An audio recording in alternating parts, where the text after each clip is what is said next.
Jesús de León, diputado local del Partido Acción Nacional, está con nosotros porque le hemos pedido que tengamos este espacio para conversar sobre la postura que tiene el Partido Acción Nacional ante la iniciativa del gobierno de Coahuila para despenalizar el aborto en la entidad. Gracias, Jesús, por estar. Y claro, hay mucho tema de carácter electoral. Es que la verdad es que no sé a dónde vamos a ir. Revisaba las notas temprano hoy en la mañana y el portal electrónico de Sin embargo, bueno, trae como una de sus principales, pues la cantidad de independientes que ya están buscando registrarse rumbo a la contienda electoral por la presidencia de la República. Por lo menos son 5 sin partido. Hay una posible candidata independiente que emana del Partido Acción Nacional que está contemplando la posibilidad de irse por la vía independiente. Pero bueno, de eso nos ocupamos en un momento más. Jesús, vamos entonces a revisar el tema de la despenalización del aborto en la entidad. ¿Cuál es la postura de Acción Nacional? Fíjate que la postura del PAN históricamente, de hecho, está en la proyección de principios del PAN del 2002 y desde 1939 está el tema de defender la vida y entendemos la vida desde el momento de la concepción. Por ahí hará cosa de 5 o 6 años, la Suprema Corte de Justicia, al analizar la legislación del Distrito Federal, hace menos, como unos 3, 4 años, llevó a cabo una consulta con científicos, con médicos, con una serie de profesionales acerca de cómo si se podía entender desde que existe vida desde la concepción o hasta qué semana. En total llevaron ahí un ejercicio creo que interesante y la conclusión de todos es desde el momento de que se da la concepción, de que está el embrión prácticamente, ya hay vida. O sea, ya es un ser distinto a la madre, con un ADN distinto a la madre, que vive y se desarrolla gracias a que se encuentra, o gracias a la madre que lo tiene en el vientre, pero que eso no es impedimento para decir que ya es un ser distinto a ella, ¿no? Es lo mismo que un recién nacido que también vive y se defiende gracias a los cuidados de la madre una vez que se encuentra ya fuera del vientre y que, pues, bueno, es lo mismo al momento de la concepción que a los 9 meses, que al mes de nacido.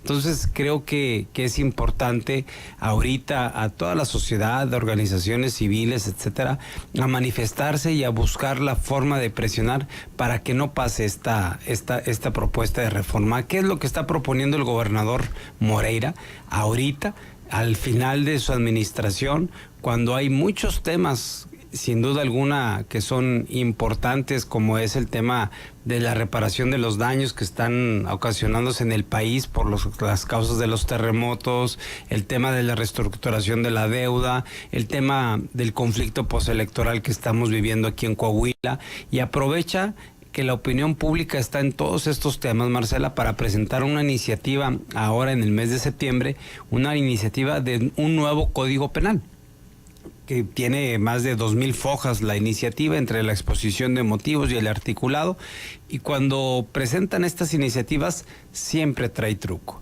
En su momento, cuando presentan la ley de la familia, traían ahí escondido el tema de la indemnización para aquellas parejas fuera de matrimonio, que fuera concluida esa relación, tener la posibilidad de hacer un reclamo de algún daño y perjuicio, de alguna indemnización en contra de una persona. Esto es, un hombre o mujer indistintamente tiene una relación fuera de matrimonio y termina esa relación fuera de matrimonio, bueno, le dan derecho a esa relación extramarital para poder hacer una indemnización o poder reclamar una indemnización por daños y perjuicios, ¿sí? Una indemnización que de ahí está en la ley, y siempre traen artículos así escondidos. En este nuevo Código Penal llevan a cabo también en 2 artículos la despenalización del aborto. ¿Qué dice el gobernador? Dice, tú puedes abortar cualquier circunstancia siempre y cuando lo hagas dentro de las primeras 12 semanas. Entonces creemos que es totalmente inconstitucional, que va en contra de los tratados internacionales de los que forma parte México, en donde tú debes de proteger la vida, donde tú debes de tutelar como Estado al menor que ya existe desde el momento de la concepción, y que no puedes decir que dentro de las primeras 12 semanas del embarazo no existe o no hay un daño que se ocasione. Entonces, nosotros estamos en contra de esta disposición. Y la otra, hay una aberración incluso en la misma propuesta del gobernador. Actualmente dice que cuando se da una violación y que la mujer queda embarazada, tiene derecho a poder abortar en los primeros 90 días, ¿no? Bueno, pero eso es en todos los códigos estatales en el país. No, así existe actualmente. ¿Qué es lo que está planteando el gobernador? Sí, quite ese plazo. En cualquier momento, o sea, tú puedes decir que a las 38 semanas o prácticamente previo a dar a luz, pueda abortar.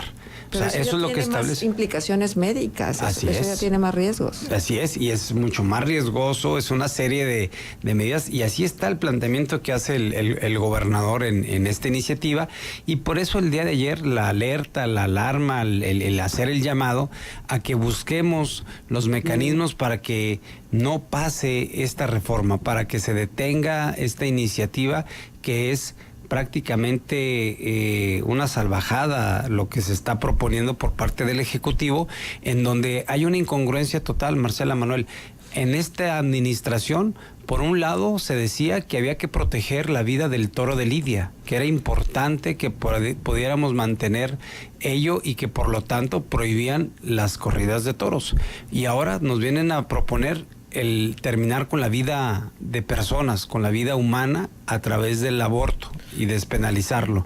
Nos decían que era importante el tema de la vida de los gallos y que por eso hicieron un planteamiento de prohibir las peleas de gallos y salen con esto, ¿sí? Y entonces es un gobierno que no tiene sentido, que no tiene brújula, que no tiene un plan claro de qué es lo que quiere como políticas públicas de gobierno, hace iniciativas para afectar principios básicos de la familia, como el que he comentado hace rato, y que no vienen a fortalecer principios, y yo creo que una cultura que tenemos, no aquí en La Laguna, en todo Coahuila, en donde sin duda el concepto de familia y de protección y de unión es muy importante, pero esto no abona a ello, ¿no? Esta incongruencia que mencionas en el actuar del gobierno del estado, por ejemplo, en esto de la ley antitaurina se decía cómo entonces el gobierno estatal, en la administración de Humberto Moreira, por ejemplo, inaugura un museo taurino con toda la parafernalia. Después Rubén viene a proponer esta ley antitaurina. Se decía que porque el trasfondo era electoral, por el tema quizá también de Armando Guadiana y demás.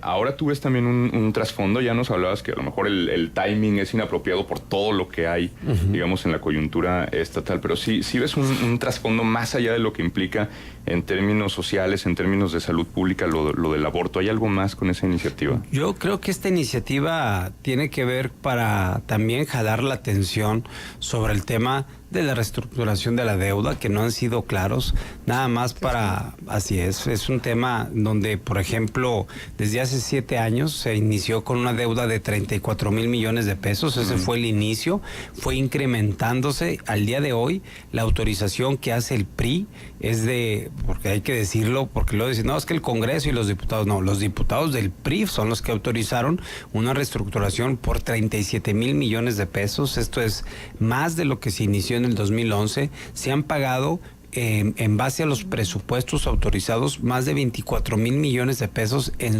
puros intereses, sigue siendo el mismo monto de la deuda. Entonces, este es un tema grave, gravísimo, yo diría, que están tratando de desviar ya la atención y que no se pregunte sobre ello, porque aparte en menos de 12 horas hicieron la aprobación de la solicitud de reestructura. Esto es, un miércoles a las 10 de la noche estaban citando y circulando el proyecto de dictamen para a las 9 de la mañana del día siguiente estarlo aprobando en el Pleno, a las 8 en comisiones y a las 9 de la mañana en el Pleno. ¿Qué quiero, por qué el tema de este tema del aborto? Esto lo pueden hacer en menos de 12 horas también, ¿no? O sea, son capaces de que en un plazo de 10, 12 horas se convocan a la comisión y convocan al Pleno y lo aprueban, y es complicado, ¿no? Déjame preguntarte algo que me parece muy importante. En este tiempo que has formado parte de la legislatura, ¿ha habido alguna iniciativa del gobernador que no se haya autorizado? No, la verdad, mira, las iniciativas del gobernador normalmente llegan como con derecho de... Lanzadas. Así es. O sea, ¿no recuerdas alguna en particular? Por ejemplo, hay algunas en las que les hemos hecho varias modificaciones, y una vez que se hacen modificaciones se discuten y se aprueban, pero estas con este sentido claro de polémicas las aprueban inmediatamente. Pero ¿no? ¿qué ganaría el gobernador en particular, con un tema tan álgido y tan polémico? Porque por un lado hay que escuchar a los grupos de mujeres, a los grupos feministas que buscan su libertad por decidir, ¿sí? Y buscan que hacerse totalmente responsables de su cuerpo y de sus decisiones sobre su cuerpo. Entonces, sí, pero ahí es ya la decisión sobre un tercero, sí, no pero sobre ellas. bueno, es que hay que escucharlas, pero hay que escucharlas. Sí, claro. Entonces es un tema sumamente polémico. Sí, y por otra parte, estaba leyendo que han dirigido una petición a través de Citizen Go, las cadenas estas que se hacen para hacer peticiones públicas en las redes, donde pedían a José María Frausto que no diera para adelante la iniciativa. Entonces, digo, hay un contraste muy marcado en un estado muy polarizado, donde todavía tenemos atravesada la judicialización del proceso electoral. Entonces no entiendo cuál sería la finalidad de meter un tema tan polémico, porque desvío de atención, júralo que en este momento pues no la hay, porque hay mucha gente que está buscando precisamente que se le den respuestas muy claras sobre estos temas que menciono. Sí, mira, realmente el tema igual puede ser del deseo, porque no es la primera vez es la primera ocasión que se plantea ya en una iniciativa. Anteriormente, en diferentes foros, el Ejecutivo venía hablando su posición de a favor de despenalizar el aborto, pero en esta ocasión es la primera vez que presenta la iniciativa. Anteriormente era un discurso nada más, hoy lo vemos cristalizado ese discurso o su posición ideológica en una iniciativa de un nuevo Código Penal con estas características. Igual es un tema que realmente él está convencido y está impulsando una agenda en donde él cree que es lo mejor para nuestro estado, ¿no? Ajá, dada la cercanía que ha tenido el gobierno estatal, por ejemplo, con Cuba, ¿sí? Donde Cuba, junto con la Ciudad de México, pues se consideran la legislación más liberal en torno al tema del aborto. ¿No habrá por ahí una cierta gana de parecerse a o de estar en avanzada en relación a estos temas con este país en particular y con la Ciudad de México? Sí, yo creo que es un poco, mira, ante la incapacidad de poder dar respuesta a los problemas del empleo, de infraestructura, de seguridad pública en nuestro estado, a los servicios de salud, ante todas las carencias que tenemos, el gobernador, porque no tiene recursos, sí, y los pocos que había se iban a pagar a empresas fantasmas como las de Maristel Monsiváis y compañía, al no tener recursos para enfrentar estos grandes retos que tenía este gobierno, pues se dedicó a legislar, ¿sí? A presentar iniciativas como la ley de la familia, lo que te comento, los matrimonios igualitarios, las adopciones de matrimonios igualitarios para permitirles la adopción, una serie de reformas que ellos hablan de ser una legislación de avanzada, liberal, etcétera, y que yo creo que van en ese sentido también, en tratar de presumir ante la escasez de logros en materia de gobierno, al presumir legislaciones de avanzada, como este tema, que yo creo que no es una legislación de avanzada, al contrario, ¿no? Para que se justifique, ¿se tiene un dato de cuántos abortos clandestinos se practican? No existe. no hay una estadística, no hay, por eso un poco de antes de discutir esto, pues vamos a llegarnos de la información, de una estadística, cuántos abortos existen, cuántos se dan, por ejemplo, abortos no punibles que son por causas de violación, todo este riesgo de salud, riesgo de salud de la mujer, que esté en peligro, en riesgo la vida de la mujer, que tenga malformaciones graves el producto, o sea, es una serie, pero eso nos lo tiene que dar el sector salud, a ver qué estadísticas tenemos, pero también hay que escuchar a los científicos. Pero la argumentación de la iniciativa no está contemplados estos datos. No. Hablan, lo meten escondido en ese sentido, porque pues obviamente lo que quieren es yo creo o intuyo que sí es la intención de aprobarlo para sacar un tema de una reforma de un nuevo código penal de avanzada, ¿no? Pero yo no lo veo así, no lo considero como tal, ¿no? Bueno, también otros pendientes como de entrada lo del fiscal general y todo, ¿no? Tendrá que ver por ahí de pavimentar un cierto camino en la cuestión del Código Penal. Hay parte, mira, es que son tantos temas polémicos que hay ahorita aquí en Coahuila. El tema del fiscal anticorrupción ya se ha ido perdiendo, diluyendo en la opinión pública, pero el señor ya está en funciones, el señor ya debería de actuar, ya debería de estar dando de perdido un primer corte de caja de cómo está recibiendo y qué es lo que está haciendo y cuáles son las primeras medidas que va a tomar, ¿no? Y simplemente después de su aprobación ya no ha salido ante los medios de comunicación a dar una explicación de cuál es su plan de trabajo y cuáles van a ser los objetivos que va a buscar. Hoy viene el procedimiento del fiscal general. Creo que hay gente muy talentosa que nunca han tenido vinculación con gobierno, que no han trabajado en la Procuraduría.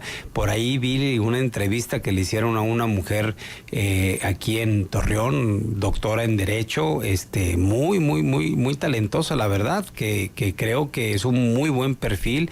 Está el doctor Hugo Morales, que es aquí colaborador de GREM, con unos estudios en el extranjero en materia de Derecho Penal, especialista en materia de Derecho Penal, que son gente talentosa, valiosa, que no han estado dentro de la Fiscalía o de la Procuraduría y que creo que es importante le den otra cara a esta institución, que puedan depurar, limpiar y que sea una institución en la que la ciudadanía confíe en una Fiscalía, porque el fiscal general, que es de gran importancia, Manuel, Marcela, él va a ser el encargado de enfrentar a lo que tiene que ver con el narcomenudeo, a lo que tiene que ver con los homicidios violentos, a lo que tiene que ver con el robo a casa habitación, el que tiene que ver con el robo a vehículos, todos estos delitos de alto impacto y que a la sociedad enoja cuando te sucede que te roban tu casa, tu vehículo, que te asaltan en la calle.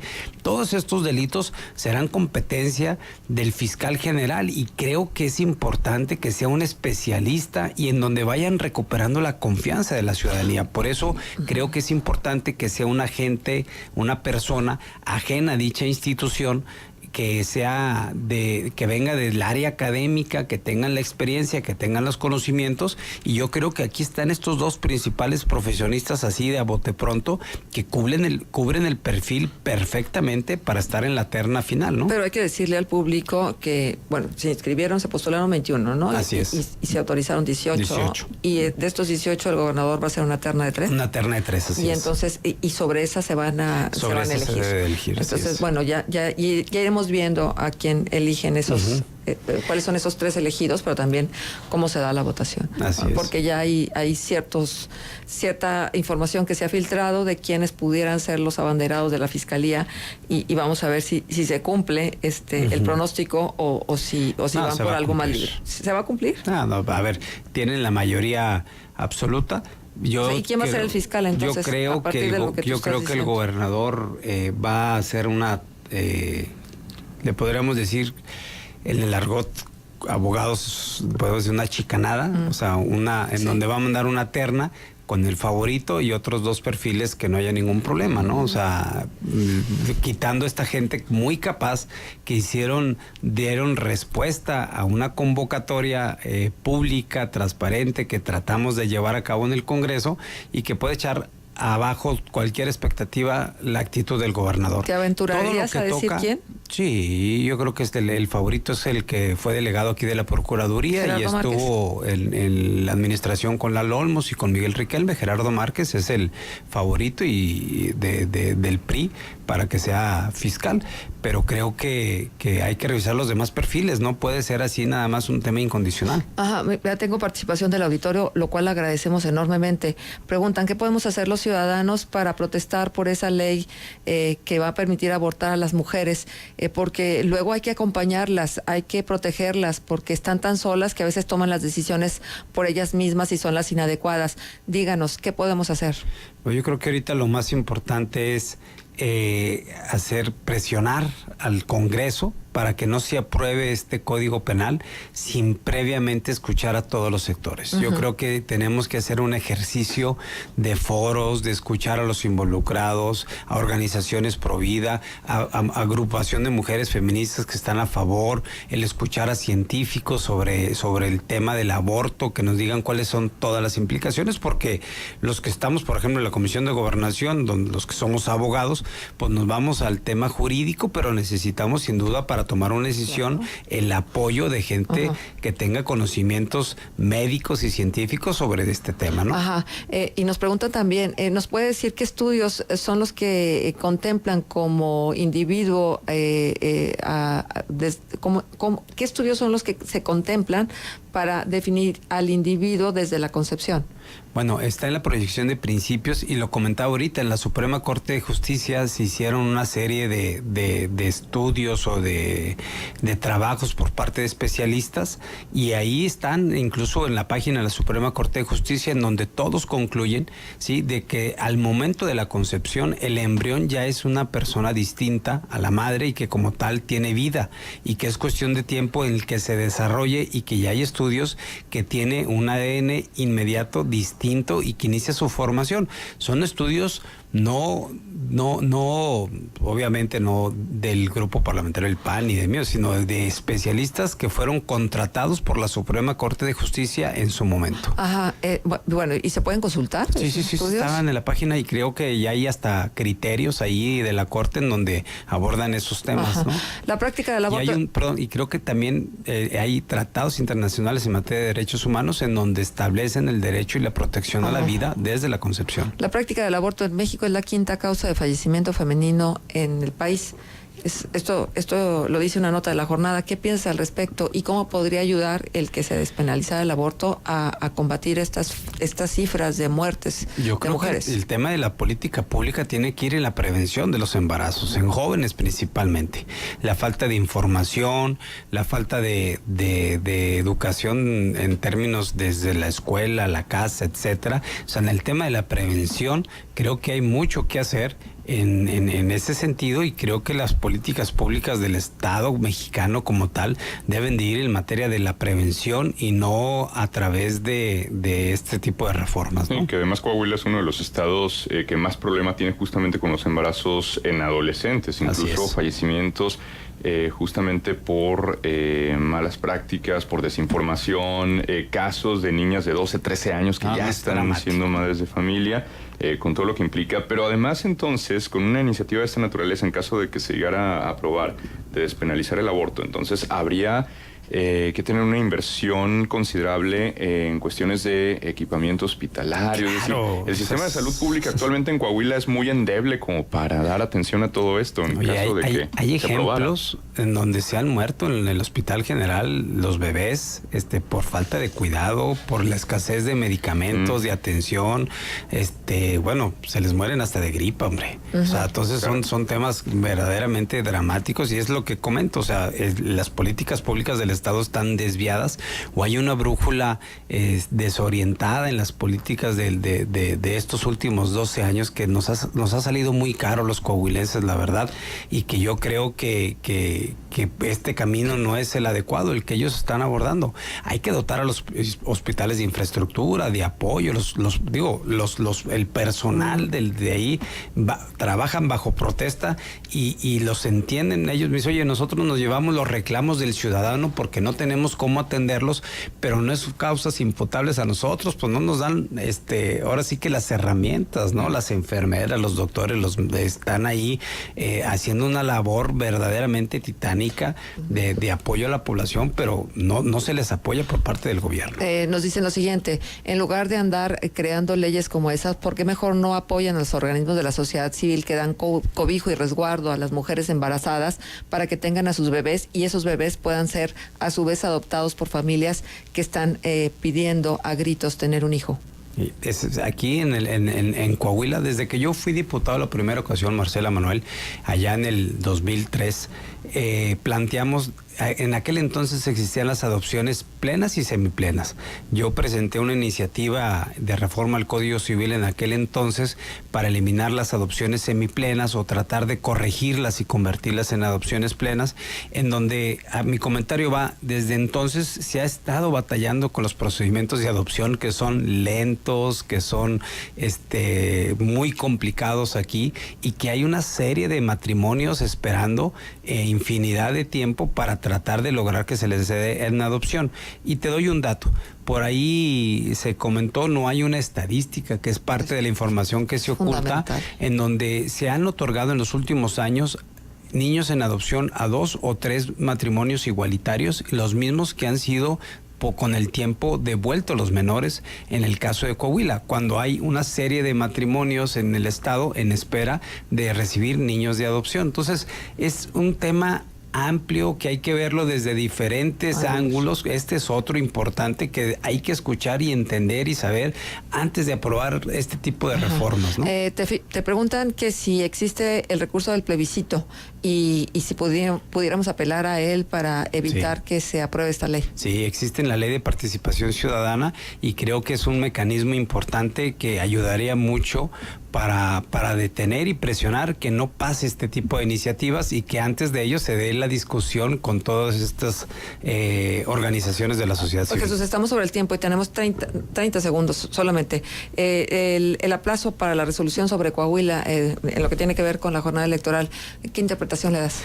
Prácticamente yo creo que los magistrados están esperando. Por ahí el Instituto Nacional Electoral ya también convocó el día de hoy para sacar un nuevo dictamen donde van a subir nuevamente los topes de campaña a Riquelme, al candidato del PRI, y yo creo que la nulidad de la elección es clara y yo creo que en muy poco tiempo tendremos ya los datos reales esta misma semana de que Coahuila se anula y que iremos a un proceso extraordinario. ¿Es clara jurídicamente? Es clara jurídicamente. Técnicamente, jurídicamente no hay margen para decir no hay forma de no anularse. Gracias, Jesús de León Tello, diputado local.